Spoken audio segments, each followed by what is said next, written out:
is enough, and it's time for a change. Are you ready? It is Sunday, and you're listening to the Sunday Segue Wrestling Podcast. Give me a hell yeah! Ooh, yeah! With Kinny, Killa. Hey yo! We're in the big D-Tonight, baby! And we are live! Woo! I'm the gal them sugar shoe. The best there is, the best there was, and the best there ever will be! Contest the bottom line! The Stone Cold Stunner!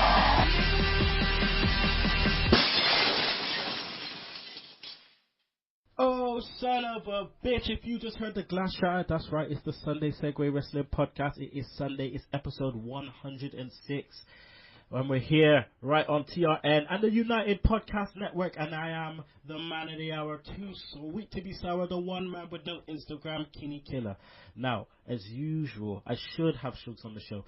Like last week, this guy, I don't know where he is. He's gone AWOL, so I don't know. We're just going to have to wait and see whether he turns up or not, but the goddamn Sugar Shugs isn't here. But it doesn't mean that I don't have no one on the show, people. This is our Wrestlemania review show. It's also our, Raw After Mania review show, so I have to look to the click. I have to look to the segheads. I have to look to my friends. And obviously, I have to look no further than Emrod Mike Rodrigues. Bada boom, smartest dude in the room. How you doing, Kenny? I'm doing great, mate. Also, I have to look to my Cockney geezer, my brother from my brother from London town. That's right, it's none other than Billy the Mark Johnson. Hey yo. Hey yo, Bill. How you been, man? Yeah, I'm doing good. I'm looking forward to going to Shakira Live tomorrow afternoon. Oh, shit. Up in London. It should be a really good show. Shakira Live? Yeah, man, I'm really looking forward to it. Those hips don't lie. Those hips don't lie, man. No, not that Shakira, as in Shakira Pro Wrestling. Oh, you're scaring me now. Now I think we're talking about thank God. I'm definitely not going to go and watch Shakira Live. Because I call it Shakara. Yes, some people call it Shakira. It's my call it dyslexia. Shakira. Don't confuse me, man, because the hips definitely don't lie. Come on, man. She's married to Sean. She's married and got a kid with Jean PK. Like, yeah. Hey, come on, man. Only I could botch it. Botchamania episode 2000. Oh man. Oh, but now I'm glad you're gonna go see Chikara later. That's great, man. I would love to see one of them shows. I'm thinking of going up to see Progress at some time, so I think that might be a Seghead meetup at some point. But I'll fill you in. But yeah. Mike, how are you been? Oh man, I've been good. It's been a world of everlasting changes. Now I'm in offshoot radio with Mr. Belmont and Roxy. I mean, it's been fun. I mean, we were supposed to record an episode yesterday, but we just decided to talk for like 3 hours. So that you gotta love podcasting, man, at its best when you're trying to do it live. So I've been good doing that offshoot stuff, and then I did Max Wrestling Podcast, their second episode last week, and then Wrestling Matters as well. So I've been on a tour of sorts, #Professor Tour 2015. Nice, man. It's always good to have you about, mate. Definitely within the Segheads. That's what it's all about. We try and work together as much as possible. So, if any of you want to work with us, just let us know. You can email us, you can tweet us, and I will give you the details in a minute. But I just want to find out a bit more about what Mike's been up to this weekend. Are you up to anything much today? Right now I'm shaking off that sleepy feeling, still a little bit, but right now I'm just watching that sun come up, which is always nice. Mm-hmm. It's Easter Sunday here in England. That's right. Happy Easter. Happy Easter. Thank you. And I think the sun's coming out as well, Bill. What's it like down at your ends? Blue skies. Lovely day today. Nice. We're looking at 14, 15 degrees. I don't know what that is in Fahrenheit, Mike. But oh, man, I don't like doing math. Yeah. But let's just say it's kind of warm for England for right now because it's been cold as hell. But yeah, I'm not a weatherman, so let's just get into the wrestling. So our website. Thank you, Dazzy Lee, for helping us get back online with our website. New website. It is SundaySegwayPodcast.wix.com/Sunday Segway. Make sure you check that ish out.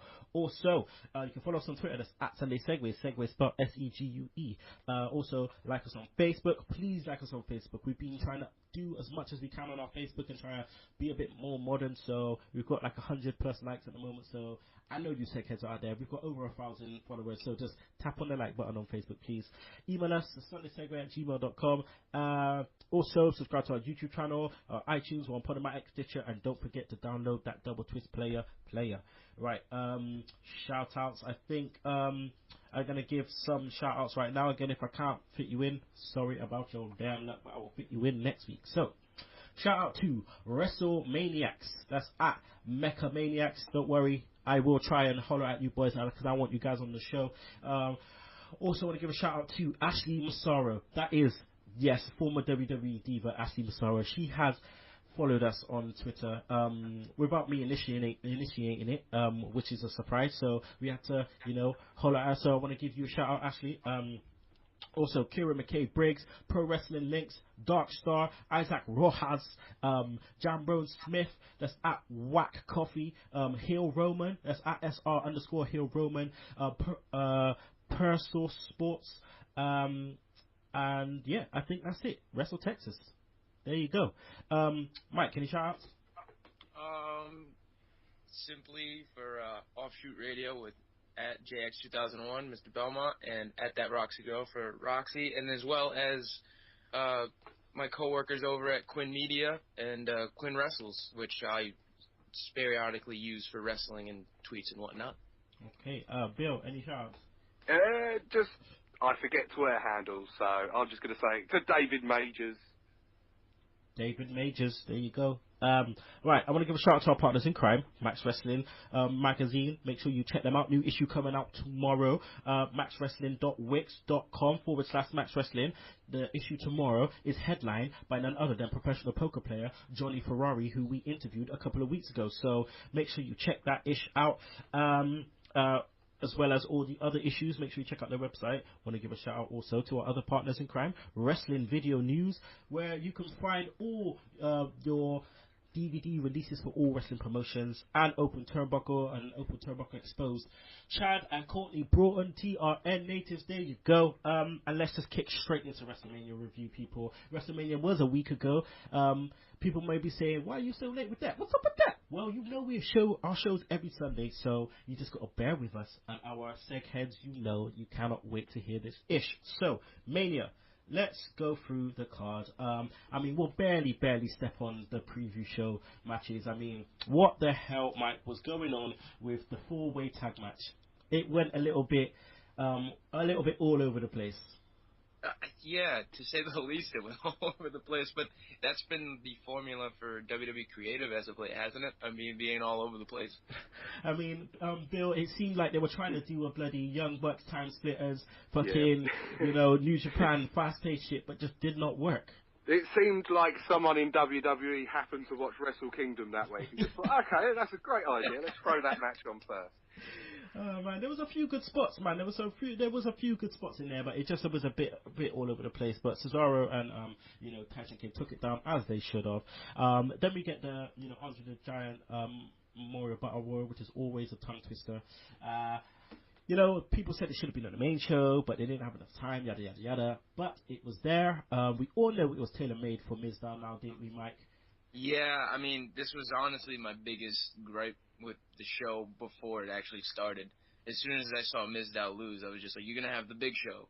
Have the big show win the Andre the Giant Memorial Battle Royal. Yeah, that's a tongue twister, you're right. But it's like, it's 2015, not 1995. This guy doesn't need to be put over. Mizdow had his win written all over. I actually predicted it, and then I was pissed when he obviously lost. Yeah, and it's just weird.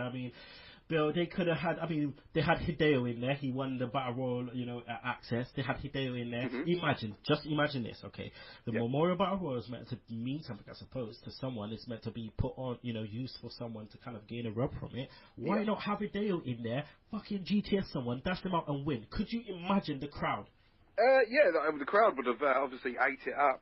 But to be perfectly honest, didn't really matter, did it? It was just the Andre the Giant Memorial Battle Royal, and I don't think anyone really cared about it that much. And I think really that Mizdow, as much as everyone wanted to see him win it, it didn't really do a lot for Cesaro last year, so maybe he's better off not winning it. Yeah, true. I hear you with that one. Alright, so that was the pre-show. Nothing else much happened apart from J&J Security bucking up with the Stooges, which was just a little bit funny.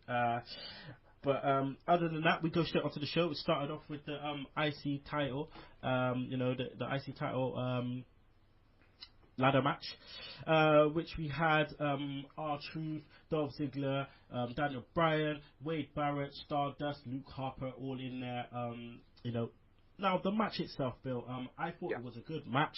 Obviously, it felt like it was tailor-made for Daniel Bryan, but yeah, I mean, Dean Ambrose, man, he got killed. I thought he was dead. Yeah, he took a big old bump on that ladder, and yeah, it was a really fun match. I really enjoyed it. Everyone seemed to bust their asses and do as many stunts as possible to get themselves over. And I don't know if I would have given the title to Daniel Bryan, but I think they did a good job. Everyone worked hard for their WrestleMania payday. Yeah, indeed. I mean, there was a lot of, back and forth, a lot of, some things did make sense, like when they brought out the Stardust ladder, Mike, I didn't get that. There was the nice back and forth between Ziggler and, Bryan, which is obviously more to come with the headbutts and stuff. It's nice to see something different like that they bring to the table during WrestleMania. Yeah, definitely. I would have liked to have seen Daniel Bryan and Dolph Ziggler in a singles match, but obviously we got that in the next night on Raw. I just think if that match would have been booked, that would have been something really special at WrestleMania. Mm-hmm. We move on to... sorry, Mike, did you want to say something? Oh, man, honestly, just a perfect ladder match. It was a great show opener. I mean, I would have liked to have seen Dean Ambrose win just because of the shit he's been through this year and last year. So it's like he should have gotten the Intercontinental title. But I'm okay with Daniel Bryan doing it. I understand why they did it. They want to get the mid-card titles on somebody who has that crowd reaction, and they want to get some prestige back into that title. You know what I mean? Because it's been pissed on, as we all well know. It's been pissed on pretty much for the entire year. So I'm cool with him having it. Next, Mike, was Randy Orton versus Seth Rollins. J&J Security was out there. The match, we knew it was going to be a good match. Bill was a bit suspect, but Mike, we knew it was going to be a good match. I like the way they kind of, they used J&J Security, but not overuse them to the point where it would be too much of a clusterfuck. But it worked out well. Randy Orton seemed very different in the ring. I suppose it's because he's trying to up his levels with Rollins. Would you agree? Yeah, there was definitely something, sparking Orton's performance at Mania. I mean, again, I think, like you said, it had something to do with Seth Rollins because he's just fucking insane when it comes to in-ring ability. I mean, you can say what you want about him as a talker, but him as an in-ring is just phenomenal. So, yeah, I think he definitely stepped up his game for that match. I mean, it was pretty good. I mean, it was slow in the beginning, and then it started to pick up. And J&J Security, like you said, they didn't get involved as much, which I like, because sometimes I feel like they get too involved and make Rollins look a little weak.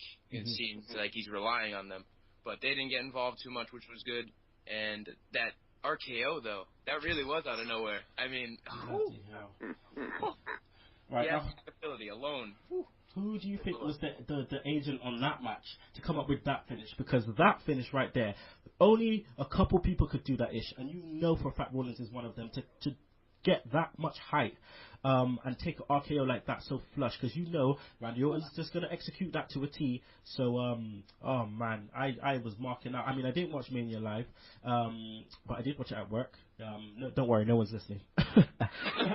I did watch it at work, and I was in my office just marking out like a little bitch, man.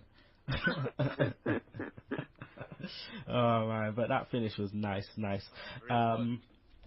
Then Bill, we go on to we had Triple H versus Sting. Now again, everyone was talking about this match, thinking obviously Triple H is kind of the best person for Sting to work with as his first match in, because we know that Triple H can adapt to anyone. But was you ready for all the shenanigans that took place? Because I was surprised as a motherfucker. Well, obviously it didn't make much sense, but I was just marking out massively for, obviously, DX, NWO at ringside. First time ever, you're going to see those two teams go up against it. But I also got a little bit annoyed with all the commentary references, especially with the finish. And JBL says, "Oh, we've won the war again." It's like, come on, guys, get over it. It was 15 years, 16 years ago that the war was technically over. So just move on, forget about it. Yeah, it was, like I said, a fun match. I was just totally marking out throughout all of it. And then when I watched it back, I sort of was like, okay, yeah, it wasn't the best. If that run-in didn't happen, then I don't think it would have gone down as memorable as it was.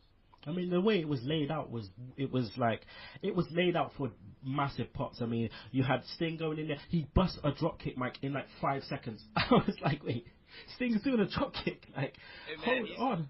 He's still got it, man. He may be 56 years old, but he can still go. I mean, I've watched him in TNA for the decade that WWE likes me to think he was nowhere. He was in TNA, doing his thing in his prime still. You know what I mean? So I'm not surprised he could drop that drop kick, man. Yeah, and then obviously, like you said, we had DX coming down, Billy Gunn sprinting down like with his bloody peroxide pushback flying in the air, fucking getting his ass handed to you by Sting, and then you hear NWO coming down. These guys walking like fucking tortoises, walking so slowly, because obviously Kevin Nash probably can't walk more than all of them have got dodgy knees, yeah, didn't they? Broke his knee on the way down to the ring. So that was funny. And wait a minute, Scott Hall took a back body drop. Are you mad? I was surprised more than anything. I'm just surprised. What I'm not surprised is that WWE didn't flash DDP Yoga on the screen as that happened. Like, this is why it happened. This is why he took this bump. DDP Yoga saved my life. There you go. Man. But yeah, Triple H won. Were you surprised, Mike? To say the least, yeah. I mean, they've been toting this 14 years, yada yada yada. Sting hasn't been there. He's never had that WrestleMania moment or that WrestleMania match. You put him in there against Triple H. I get it, to hold his own, to make the match bearable. But to have Sting lose, it makes no sense to me, to be honest. I mean, you can't have the guy's first WrestleMania and lose after 14 years of not having that spot.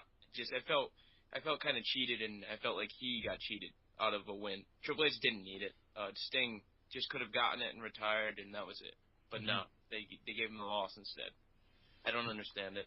Probably still won't. I mean, we'll just skeet over AJ and Paige defeating the Bellas. Normal Raw Divas match. Now, Bill, let's get on to Cena versus Rusev. Now, what an entrance by Rusev, looking like Rocky IV, Lana like Bridget Nielsen walking down to the ring. They played the Russian national anthem. The guy was in a tank. Enzo Amore was what the hell, like Big Cass driving the tank, like everyone was there. Everyone was out there. Spectacular, obviously, WrestleMania moment entrance. Shame about the match, it wasn't that exciting, but, Rusev has proven to me over the last year that he's certainly more than a Vladimir Kozlov rip-off. He carried his own against Cena in there, and obviously that entrance, you can't top the entrance. I think that's what it was more than anything. The entrance was so good that the match was just going to be secondary to it. Yeah, I mean, there was certain things that was going on that I didn't really make sense. Like, why did Lana throw a shoe? What was that? Like, yeah, that made no sense to me either. Just like throw it in for no one seemed to stop it. It didn't seem to distract anyone, and then maybe John Cena forgot what he was supposed to do next. I don't know, do I? So. Like, do a fucking Sherry, man, and pick the fucking shoe up and lace someone in the head with it. Do a Sherry, man. But it is what it is. I mean, the match was what it was, but again, I'm impressed with Rusev also. I am also impressed, can I say this, with the way John Cena did a springboard stunner. What the fuck? Oh, I didn't expect that. That came out of nowhere. It looked a bit dodgy, though. It did. I think maybe he was meant to catch him or something, I don't know, but he sold it well, But yeah, Cena wins. Again, maybe a bit of a surprise, maybe not.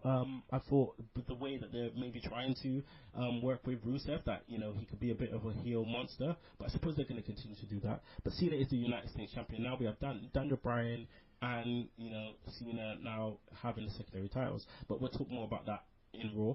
Taker versus Bray Wyatt. Taker comes out. He looks good, but still looks old. The entrance, Bray Wyatt entrance, Scarecrows, kind of cool. Undertaker comes back. What do you reckon about the way the match was laid out, Mike? It seemed a bit weird. First of all, it was still daylight, so it took away that aura from the Fireflies thing that everyone does with their cell phones and everything. So that took away from it a little bit from me. But the way they had it, basically, it was just Bray. Bray was the one that was building this all up, and Taker just happens to show up at Mania. That they basically had Bray do everything. So it felt a bit weird in that aspect where Undertaker for the first time wasn't involved in any build-up at all. It was just Bray on his own. As for the match itself, I thought it was all right. They had that surreal moment where he's doing that spider walk or crab walk or whatever you want to call it, and then Undertaker sits up. That was probably the only thing that was noteworthy out of it. And the entrance from Bray was pretty cool too with the Scarecrows, but I didn't agree with the result of the match.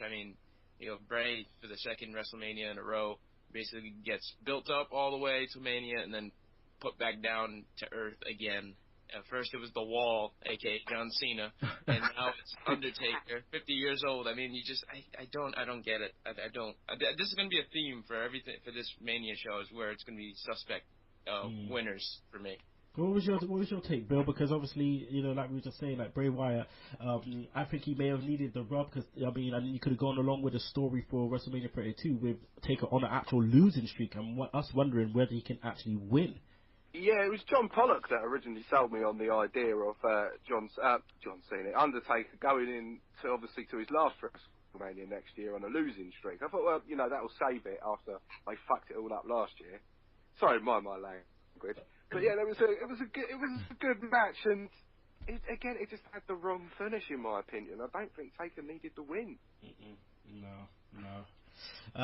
All right, so let's talk about the impromptu appearance of The Rock coming down and Ronda Rousey, because I knew she was there, but I didn't think that anything was going to happen, but yeah, Steph giving it Johnny Big Bollocks and giving it the big head, slapping The Rock in his chops. Rock took it nicely, stepped out the ring, saying, I know someone that can kick your ass. Ronda comes in, bish bash bosh, this is my shit, any ring I step into I will fuck you up, basically.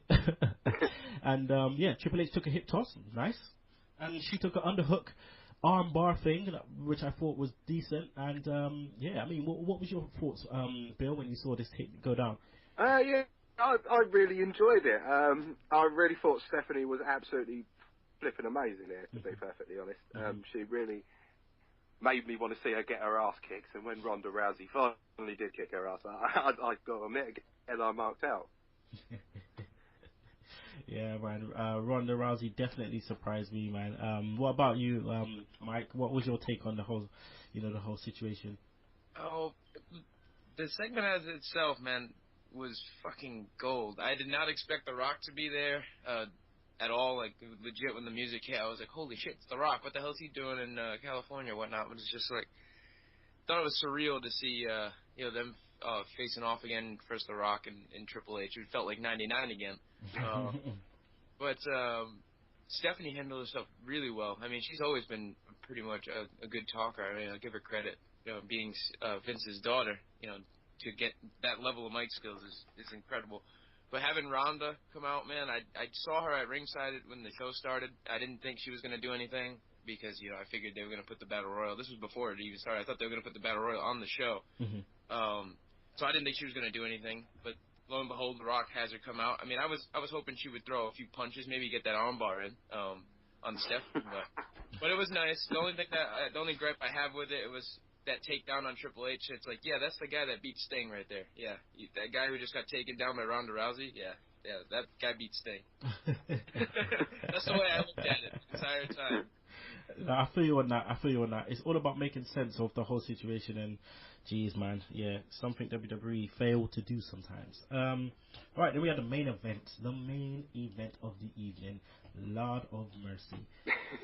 Brock Lesnar comes out, right, looking like an absolute beast. And as soon, I don't know if it was this, if you felt the same, Bill, but as soon as Roman Reigns hit that ring, I did not feel like he was a main eventer. I did not feel like he felt like the right person who should be in that position. Like, it's just weird. He just felt weird being in there. Because I mean, as soon as the bell rung, you know, he looked nervous. Cut Brock. Brock just kind of lost his shit.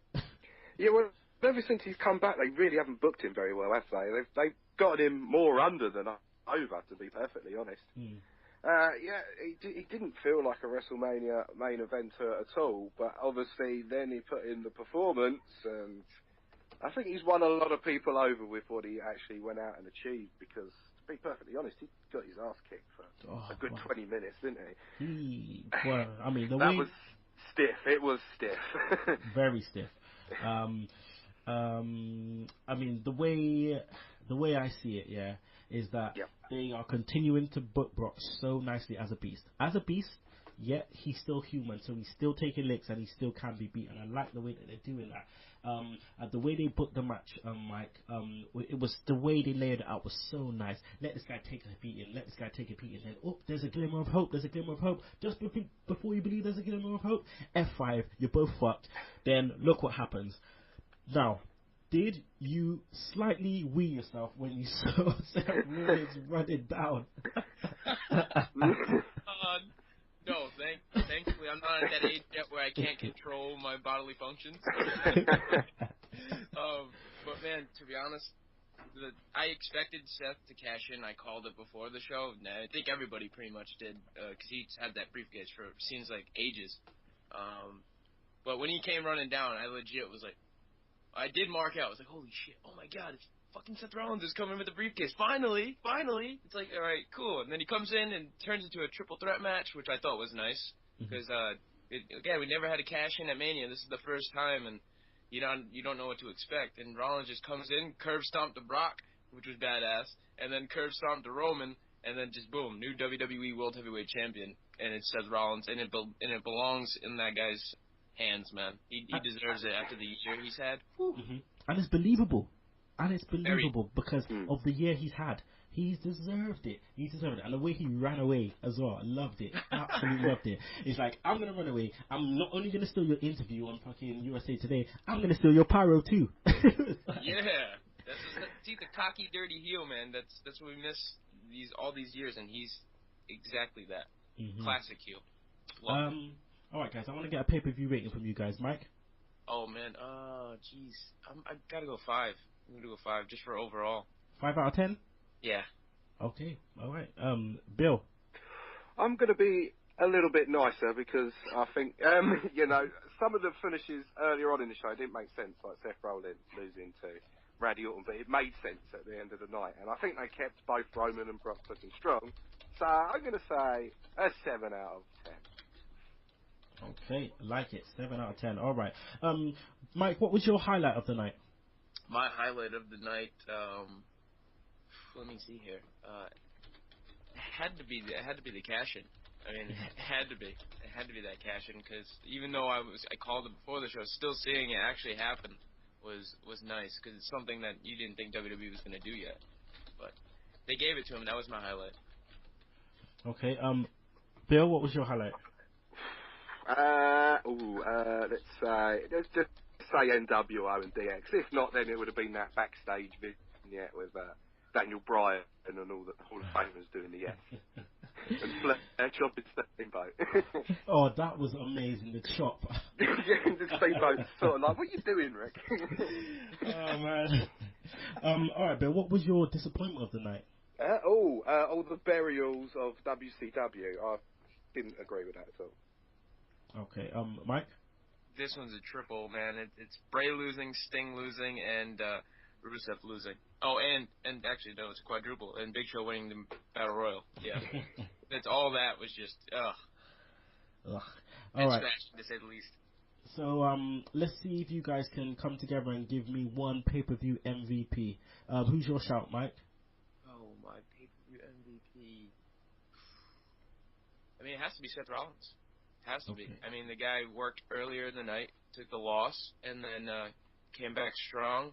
No pun intended. Sorry, Roman. Don't want to make you cry. He came back and cashed in and won the World Heavyweight title. So I'd say for him, he's my MVP. Okay. Do you agree, Bill? Oh, yeah, I've got to agree. It was the show for Seth Rollins. It was his night, and they did a really good job with making the new WWE champion. There you go. Pay-per-view MVP, my man Seth Rollins. All right, let's kick it into the Raw after WrestleMania, which is normally the show where everyone kind of loses their shit because it's the, in quotations, new season of Raw. So let's see what we have to look forward to. Mike, Raw starts, with Steph and Lesnar. What do you think of this beginning? Because I thought it might have been a bit better if there was less Heyman talking and Brock just came out and took the microphone off Heyman and just started spitting some shoot shit. No, I completely agree, man. This was the one time that I actually wanted to hear Brock speak, because he looked legit pissed that he lost. I mean, but Heyman, like I said, he's fire, man. I tried to shoot a promo last week on Max Wrestling Podcast, and I know how hard it is. The promo shit's not easy, and Heyman makes it look easy. He was on fire. That crowd was on fire. Brock was just amped, like he wanted to kill somebody, and we found out obviously later in the segment he killed Michael Cole, and all was left was his shoe. R.I.P. to Cole's shoe. Oh god. Again, obviously Steph is just dynamite in this position, but it was a quick talk. I would have liked to see Brock Lesnar, but then we move on to the IC title match, Billy, which was Bryan versus Ziggler. Now, obviously, it was a really, really good match. We were happy that we saw it. Now, what do you reckon WWE's thoughts are? The future with having Bryan, having the title, because as we know, as old school guys, IC title is the workhorse title. Do you think they could do something and maybe resemble the way that New Japan are doing their IC title? It's a possibility, yeah. The thing is, it's been devalued so much over the years, and it's going to take a lot more than a Daniel Bryan title run to put the title back into everyone's eyes as a prestigious title. I just think they're going to have a tough time trying to sell that. Oh, all right. What about if he beats Honky's record? Well, obviously Honky Tonk Man is the greatest Intercontinental Champion of all time. I don't know. It's going to take a lot. It's going to take a lot. But if he was to beat Honky's record, then obviously he's going to have a lot of great matches in between that time. So yeah, possibility. We don't know yet, do we? It's a long way to go. It needs a rivalry. And it needs a big rivalry. And they need to be talking about the belt. They need to be talking about what it means to them, what it's meant to them, and everything. Yeah. They did a great job at WrestleMania with the video package, obviously. Yes. Describing all of that. Mm-hmm. But I do worry that in a few weeks' time, Vince is going to go, no, let's change direction. Let's just put the title on someone else and then have the champion lose every week on TV. Yeah. I just worry about that. So then we go into the headbutt spot, Mike, which was, a la the, New Japan kind of ish kind of stuff, we're just going to take as much headbutts as possible, but they were kind of kayfabing it, which is okay. And then, they finish the match. Daniel Bryan wins with a running knee, celebrating. Wade Barrett comes in, gives him the bull hammer. Well, he fucks him up, tries to give him the bull hammer. Then all of a sudden, all you hear, it's a shame that they have lost their ass. Sheamus, but he comes out with fucking mohawk, which is okay, but this guy has some dangly shit on his beard. What the hell was that? Who decided for him to do that wardrobe change? No, basically his song should be changed. It's a shame that I just lost my hair. But I mean, I saw him and I was like, legit, like the crowd, you look stupid. I was like, what the hell are you doing, guy? You're coming out like a barbarian warrior, and what the hell is this bedazzling your beard hair? What the hell are you doing? I was like, you look ridiculous. And my friend's like, that's the gimmick. I was like, I know it's the gimmick, but he looks ridiculous. He looks so stupid. Like, it would have been okay with just the mohawk, because he looks like a heel with the mohawk. And then, I tweeted out a video of the Techno Viking. He looks so much like the Techno Viking. Oh, man. But, it was Bill's nice for him to actually turn heel now. Like the Sheamus of old, just kicking ass. And I hope he doesn't revert to the Nexus runaway Sheamus. Yeah, no, it's about time, really. He's needed a new direction for a very long time. And the look, the beard looks shit, I'll give it that. But, you know, and the Mohawk's all right. He's trying something different. And not a lot of people on the WWE roster are trying anything different at the minute. So, best of luck to him. Okay.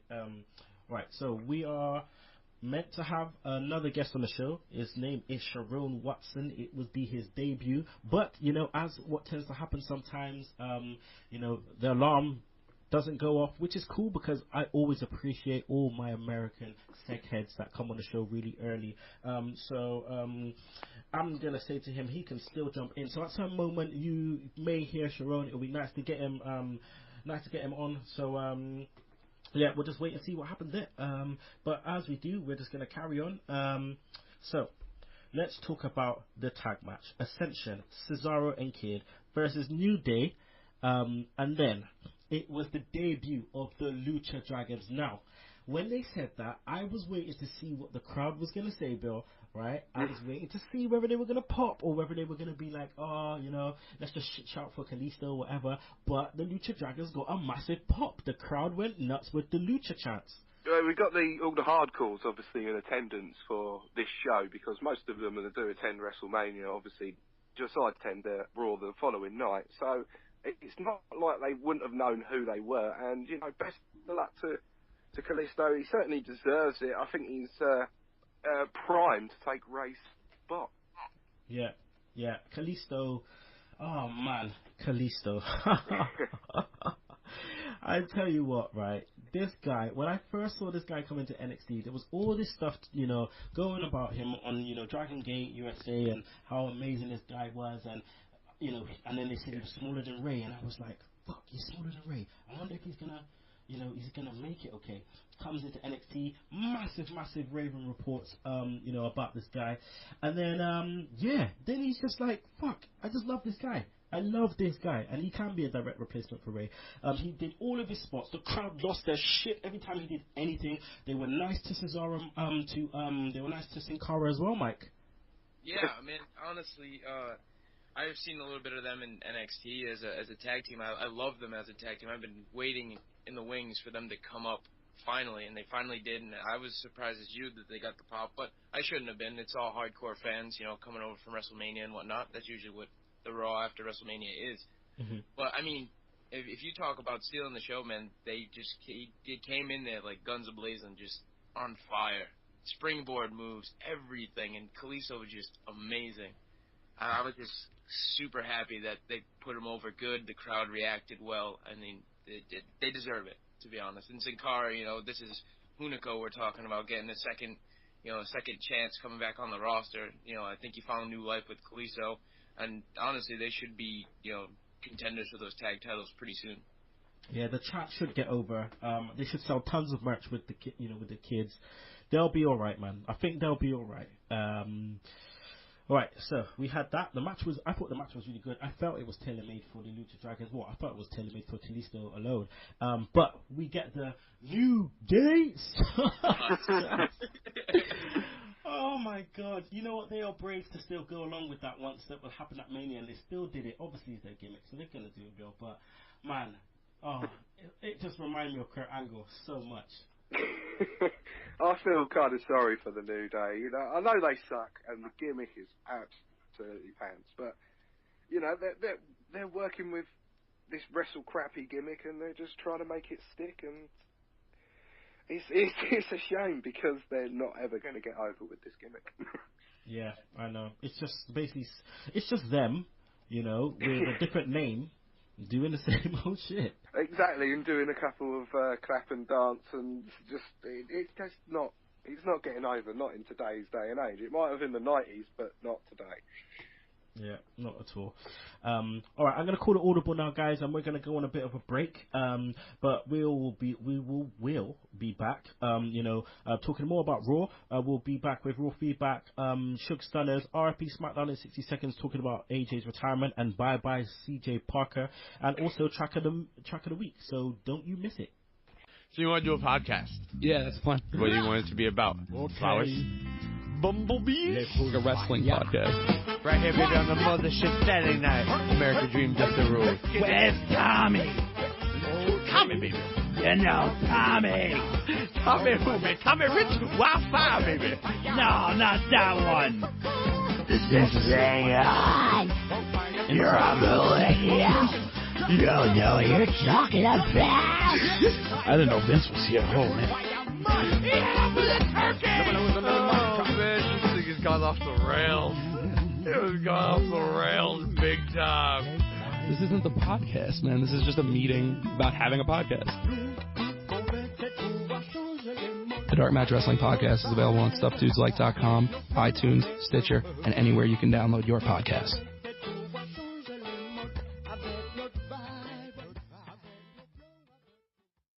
We're back, people. Sunday Segue Wrestling Podcast. It's your boy Kinny Killa. No Sugs again this week. I am in the dark, so I don't know what's going down. I hope he's okay. Hope he hasn't, shit in the toilet and it's blown up or something. Yeah, I just hope he's okay. I don't want to be pouring liquor for my homie.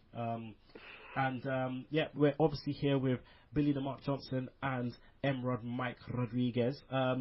So we should be joined shortly by Sherron Watson from America. Is going to make his debut on the show, so hopefully he'll be here soon. Right, so we're going to continue talking about Raw. So Lesnar. Now, Mike, Lesnar comes out for his impromptu match against Seth Rollins. Seth Rollins is an absolute boss. This guy comes out and not only comes out with a fat smile on his face, not looking scared, he fucking brings it to Brock Lesnar, standing up in his face with the title like, what are you going to do? What are you going to do? Loved it. I mean, the cocky heel, man. This is heel 101, and this is what I like.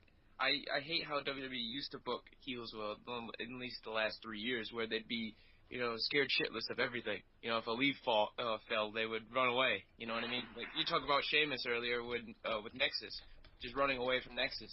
Heels aren't supposed to do that, and I like my heels, to be strong and, stand up for themselves, and Rollins does that. I mean, I thought it was pretty badass that he just stuck the title right in his face, basically, saying, your move, bro. Come on, bro. Come at me, bro. Basically, all that kind of stuff. So I thought it was really, really good. Yeah. Oh, man. I'll tell you what. I was marking out. Yeah. Absolutely marking out. Absolutely marking out. Lesnar. I mean, what can you say, man? This guy, Bill, he is an absolute beast. He wasn't having any of it.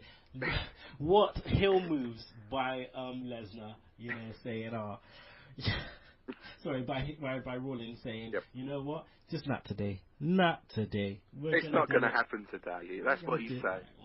And then what? The moment he turns around, Lesnar's there. I was like, yo, get the side camera, just like switch quick. I was like, fuck, he's there already. Like, he's trying to get away, pulls him. All right, let's just talk about the way J&J Security got frigged up. Like, Jamie Noble, the guy took one hella. No, he got skied around. He must have some kind of mark on his chest. And, Joey Mercury, man. Jeez, he got flown. He got thrown, man. Well, J&J Security were there to do their job, and that's just take a couple of bumps and make it look really impressive. It doesn't really surprise me because both were really good workers back in the day, so they know how to bump. And obviously, it was a really good angle what they've done, and again, they've kept Brock strong. And like I said, they were able to do that with Roman at Wrestlemania and Brock's, and they've continued to do that on the Raw. So, no, well done to them. Yeah, and then after that, we got Rollins taking a suplex, landed on his feet, tried to go for Isaguri. Brock just patted it off like, what? What's that going to really do to me? You've seen how fat my head is. How the hell is that going to hurt me in any way, shape or form? Just brushed it off. Seth runs away, gets away, and then this guy took it to another level. He picked up the announce table for no apparent reason. Just picked it up. As Booker, Booker screaming like, my leg, sucker, my leg.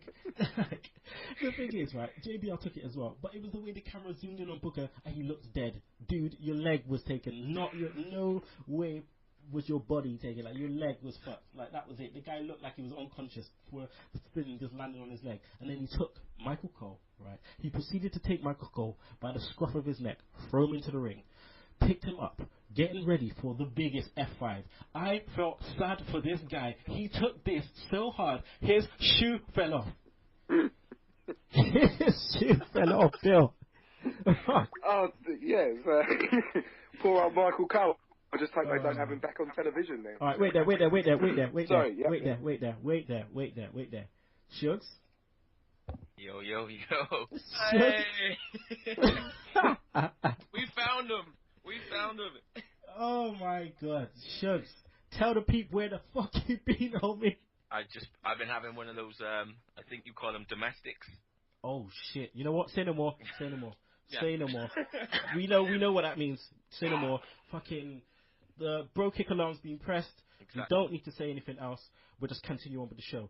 Shugs, Brock Lesnar has just picked up Michael Cole, right, and decided to put him on his shoulders and give him the best F5 I've ever seen, to the point where his shoe fell off, bruv.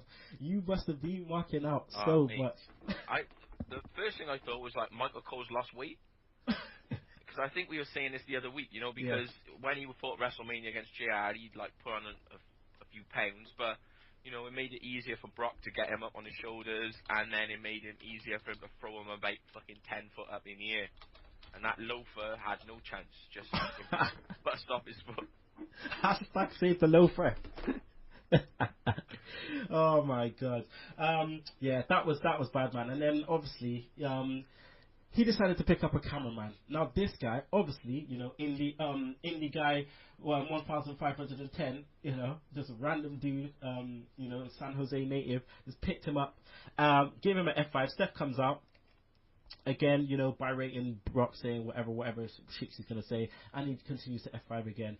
End of story. Now, Shugs, this is obviously to kind of give him a break. When do you think he's going to come back? Probably like in the build for SummerSlam, I guess. Depends on how many dates he worked last year. He normally does 10 to 12 days a year or something like that. So, but normally he works Extreme Rules. He has done the last few years, and that's the next pay-per-view. So, it's strange that he's not working that, but maybe, I suppose, in the build to SummerSlam. I'm not sure what pay-per-views before that, but just to get a few Raws out of him before that, I guess. Okay. All right. So, after that, we got the Mizdow versus Stardust Bill. Mizdow. What's next for Miz and Mizdow? What can we see happening next for them now? Obviously the feud and the potential match, and then Mizdow buried back down into the undercard.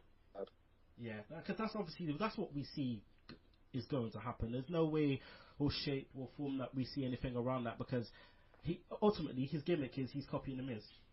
Yeah, he's got to stop copying the Miz, and he's got to find his own gimmick really at the end of the day. But I think if he was to impersonate other wrestlers, then maybe he could be the wrestler that impersonates everyone. But then I'm one of these people that think comedy will only get you so far. Mm-hmm. Oh man. All right. Well, Mike.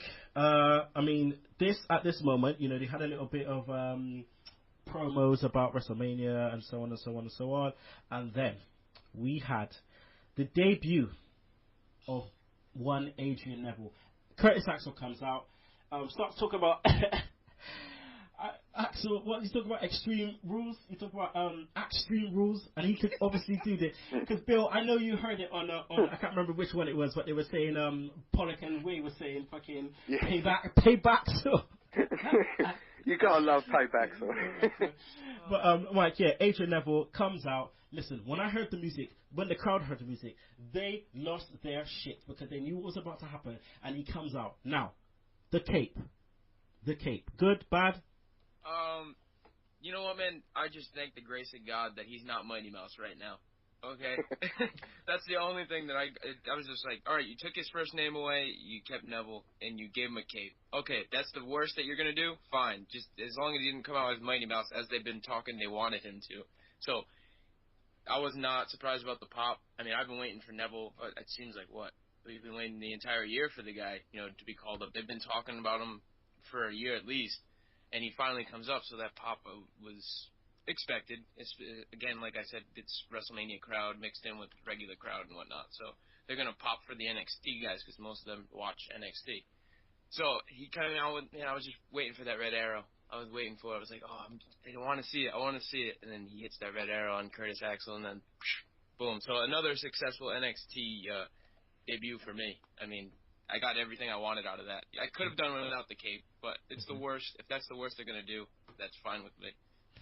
Shugs, he should be able to get over, shouldn't he? He should be able to get over. Yeah, I think that just good matches, being a good wrestler will be enough to get him over, I think these days it's enough, but he's got to have some type of, semi-decent booking to go with it, because obviously we look at Cesaro and Kidd, they're doing alright.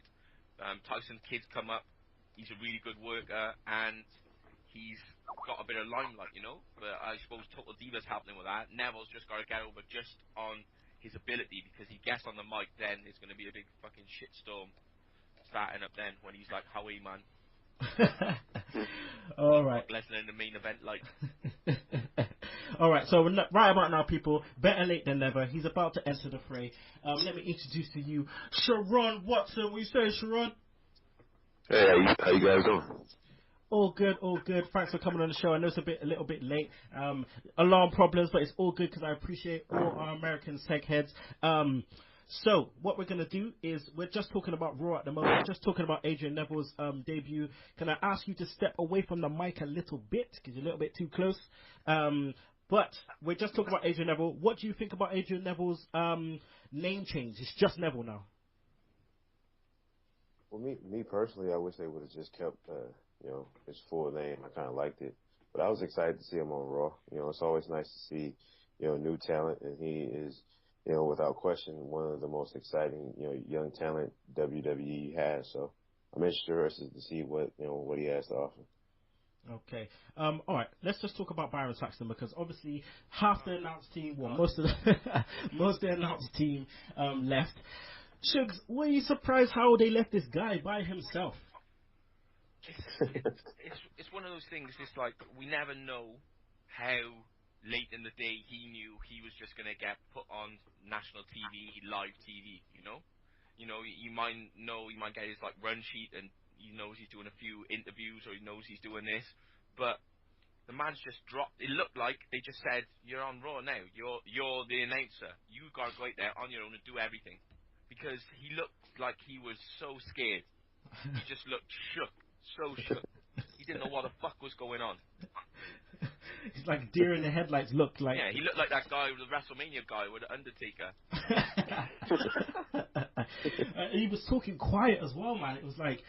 serious. It was like fucking somebody had just died, like, I know he had to sell the fucking beatdown and all, but it was just too much. There was nothing in there. There was nothing in his voice, anything. It was just like, he was just dead. Sherron, they should have sent out Renee out there, shouldn't they?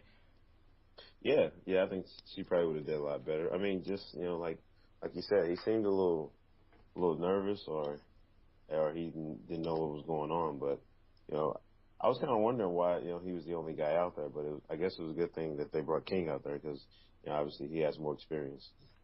Was it though? Was it? Was it though? Backstage watching Brazzers. They were just like, yeah. That's probably why they had to wait so long. King had to finish off. Yeah, Bukaki all over the screen, and then that was it. But let's go on to Cena Ambrose, Bill. Again, now Cena's the United States champion. I thought the match was really, really good for a first match or first title defense. The open challenge. Did you think that they were going to choose Ambrose though?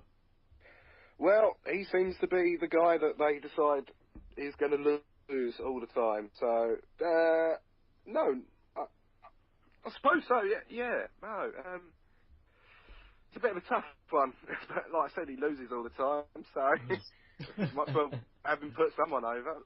Well, what do you reckon about Cena's title reign now? Because obviously they're talking about getting a new belt designed and so on and so on, which is not really a bad thing because I'm not really sure I like the belt as it is anyway. But do you think he's going to, if they have this redesign, it must imply that he's going to have the belt for a long time. And what does that mean for Cena now being at that level and maybe trying to bring it up? As long as it's not a spinny title, then I don't have a problem with it. And I hope he does well with the title. It's the same again with Bryan's situation. Vince could get, bored of it in a couple of weeks and just decide to go in a different direction. So only time will tell with that one again. Yeah, I think we should get Medusa out here, get that old spinning US fucking title and dash that shit in the trash, man. Nah, they should have never did that. How dare you? Alright, so what's next for Ambrose, Sherron? What's next for Ambrose? Hopefully a push, I mean, me being an Ambrose fan, it's kind of hard to watch at times. I mean, I mean, I can't even think of the last time he actually won a pay-per-view match. The guy is so over with the fans, and, a lot of us as wrestling fans love his character. It's kind of like weird why they haven't given him a push yet. Okay. Alright, let's move on. Rusev, Goldust, Shugs. Obviously, Rusev continues to crush. What's happening with Lana? Well, she's still shooting this movie or doing whatever, and that is the priority over television. You could see because they took her out of the Wrestlemania build 2 weeks before the biggest show of the year. So this crusty-ass movie they're making that no one's going to watch is obviously takes priority over TV, which is bullshit. Because they're obviously, I'm hearing on the dirt sheets that they're taking her, they may be taking her away from Rusev, which I think would be a hindrance, because what's she going to do? Yeah, I see a position for her in the company, She can't suddenly start fucking wrestling. She's a manager, she's a valet, and she's really good at it. So unless they put her with somebody else, unless we have some type of switcheroo and then she's with somebody else and drops the Russian accent, then I don't know what the fuck they're going to do. That's what's going to happen. She's going to be off TV for like 2 months, and she's going to come back talking English, and then all of a sudden, like, they'll do a copy and be like, yo, what's happened to your accent? Like, what's happened? Fuck cool. Yeah, we passed that bit. I was waiting for you to come on so you can start fucking ripping on New Day Sucks, man. Oh, shit. Oh, no, that primetime players, that primetime players promo. Why is Kofi's chest like caved in? That's fucked. Alright, let's move on. Main event, Rollins, Big Show, Kane versus Ryback, Orton, Reigns. What do you think of the match, Emerald? Oh man, I thought it was just pretty much standard 6-man tag that they always do. I mean, to me, and for me, it kind of killed the mood a little bit. I mean, the show was riding that high, and then all of a sudden they bring in the same old tag team main event, which I'm so used to and tired of seeing. Not taking anything away from the guys that actually were doing their thing in the ring, like Rollins and Reigns and all that, but it just, for me, I wasn't too amped for it. I felt like it dragged it down a little bit. It was like it was on a high, and then just right when that 6-man tag came, I was just like, oh, here comes the same old shit again. Sherron, what should have been the ending, do you reckon, in your eyes? Maybe Brock come back and just obliterate everyone in sight. Yes, yeah, that's actually what I was hoping for. I mean, after, Stephanie suspended him, I was hoping that he just continued destroying whoever came out to the ring, kind of like the way, Stone Cold would do. Yeah, he would have got mega pops for that shit. He would have been super babyface even more than he already is. But I mean, coming out of that, we're going to get Rollins versus Orton at Extreme Rules for the WWE World Heavyweight title. So, with that being said, what next for Reigns, Bill? It's a tough one, isn't it? Man, it's a tough one. Where would you go with him? I would possibly do the Rusev feud, but then Rusev just lost at Mania. It's too much of a tough one. I don't know where they're going with him, but hopefully they'll continue to keep him strong after that performance at WrestleMania. Yeah, it's a weird one. It is a weird one. They put it in I heard that fucking Alpha and Seeker and all of them were going ape shit backstage because that's why there was such a heavy contingent at the Hall of Fame because they were there for Rikishi and for the fact that Roman Reigns was going to get his shot. Apparently, Rollins did not know until that after, like, I think the afternoon before that he was going to win the title. Yeah, they said they changed the finish during the Rock segment. Yeah. Yep. Right, it's crazy. It's crazy that it's that soon. So obviously everyone's just like all the fucking Anoa'i family just lost their shit, looking like fucking 50 guys trying to jump the creative team. Like, fucking. Look. Oh man, it's crazy. Could you imagine? All right, guys. Let's get your Raw rating out of 10. Billy. 5. 5. Emrod. Oh man, we're flipping this time, Billy. I'm 7. Oh shit. Shugs. I'd say 7, just because the crowd, the crowd makes last show, and the crowd are more entertaining than most of the things in the ring, but that's fine. Sherron. I would say a 7 as well. I mean, but outside of the main event segment, I enjoyed everything else that was on Raw. Okay, all right. Let's quickly go to the Raw feedback. Kean Mills Bishop, we saying, dog, never was my favorite part. Also, I think I'm the only person that thinks Sheamus' new look is actually pretty cool. Yeah, I think so, mate. I think so. Dazza, Darren Dyer, if we only had the first 2 hours, Raw would have been better than it was. The beatdown of the announcers and the cameraman by Brock was amazing and something we've not really seen since the Nexus. Shit, the Nexus. Rollins' pussy and out of the title match was great heel work and just shows how far that he has come. Anthony Walker says, well, you get your wish, Kinny. Sheamus as a heel. What the fuck is up with that hair? Brock Lesnar, MVP, destroying everything in sight, including Cole, JBL, and Booker T. F5 to Cole. Also, he's done for a while. Brock Lesnar is God. Brock Lesnar is God. Brock Lesnar is the MVP of Raw. Just a thought, what happened with Brock? Who is to say Steph may not get an F5, just saying 7 out of 10 for Brock stuff. Oh, and Sting dropping Ho Dallas on the network. Thank you, Sting. Belmont with his Belmont banner. If that damn third hour wasn't there, then this would have turned out to be much better. Brock taking out the commentary team and F5 and Michael Cole was gold. The rebuild of the IC and US titles is off to a good start, but no Sting. The crowd started to get on my nerves as well. I give it a 6 out of 10. Alright, so I've done a break already. We did a break after talking about the tag team match and Kalisto and the Lucha Dragons debut. So what about now? We're going to go to Sugs Stunners. Okay, so Jobber. So is this the whole thing? WrestleMania and Raw? Yep, whole thing. Alright. I'm going to give it to Rusev then. Okay. Rusev. Because, he had to lay down for Cena. Many have had to do it in the past. And I still don't think it was the best way to go. But, Rusev. Move of the week. It's got to be the RKO. The reversal of the curb stomp into the RKO. That shit was off the hook.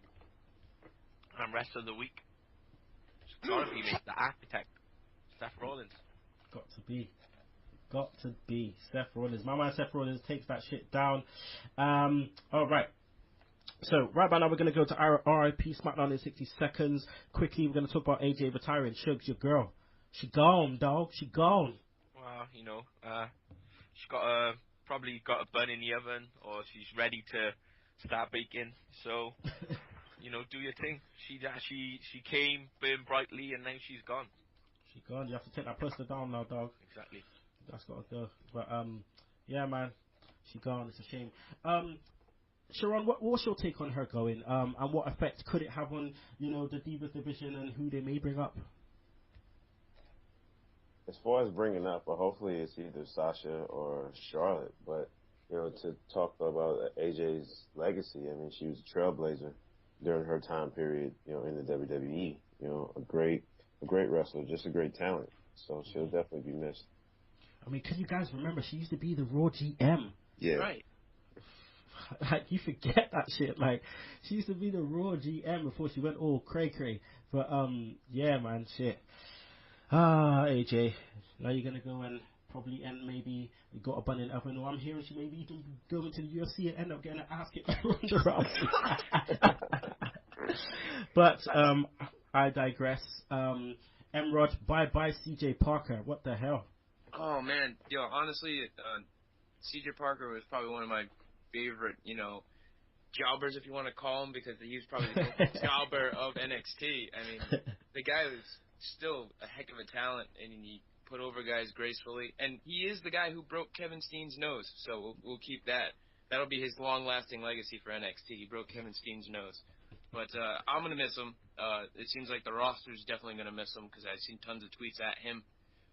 Hopefully he finds work elsewhere, and I don't think he'll have any trouble. So good luck to him and best in the future, man. I hope to see him around. Yeah, he's already fighting for CCW, so they don't mess about, man. He's just on it quick time. But yeah, I'm going to try and get an interview with him anyway. You know how I roll. As soon as they get released, come onto the show. So I'm going to try that. But yeah, that's it. That's the end of the show. We had 2 late answers. Shugs came late, but it's all good. He made it. Sherron also, but he made it. I always appreciate my American brothers because I know how early they have to get up. But don't worry, Sherron. I will get you on again real soon, just because we need to make sure you have a proper debut on the show, brother.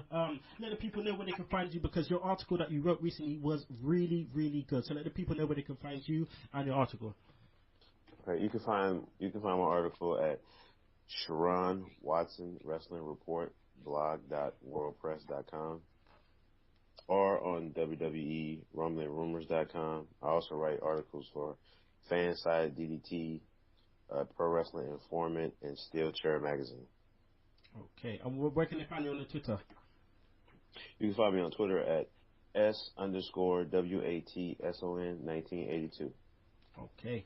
I'm going to holler at you in the week, my friend. Don't worry about that. Bill, my man Bill. Spurs. Yeah, Spurs, I think, are playing today, aren't they? I haven't checked. Breaking news, Harry Kane is captain. Shut up. Are you serious? Wallahi, bruv, I would not lie. Oh, shit. Go on, Harry Kane. Bang a hat-trick for me, bruv. I got him in my fantasy team as my captain. Billy, yeah, I just want to say, thanks always for coming on. Can you let the people know where they can find you on the Twitter? Yeah, you can find me on the Twitter at Billy222me or at Ron's Wrestle. I keep forgetting you're a Chelsea man, aren't you? I'm a Chelsea man, yes. Yeah, Blues man, not a Spurs man. That's fucking John Cooper, that's why. You two sound the fucking same.